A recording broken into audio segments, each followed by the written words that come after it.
Now we're told here something of the wisdom of Solomon. Verse 29, God gave Solomon wisdom and understanding exceeding much, largeness of heart, even as the sand on the seashore. Solomon's wisdom excelled the wisdom of all the children of the east country.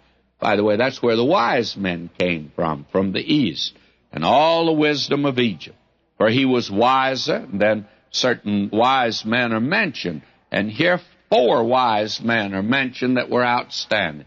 Now we're told he spoke 3,000 proverbs. We only have just a few hundred. And his songs were 1,005. Believe me, he was a songwriter, and we have only one song that is mentioned.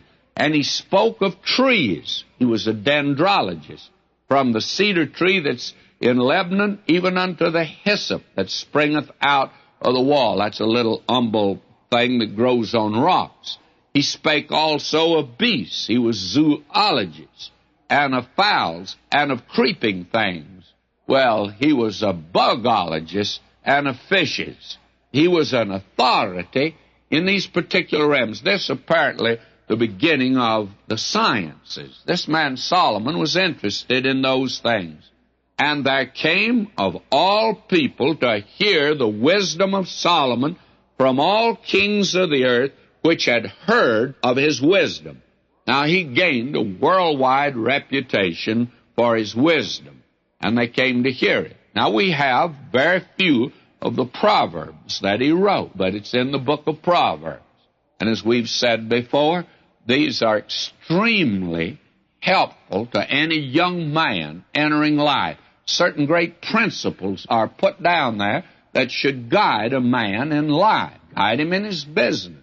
You see, God is very practical with us, and this gets right down to the nitty-gritty, where you and I walk in and out of the marts of trade, where you and I go into the bazaars of today, where you and I enter into the courts of the land and into social gatherings.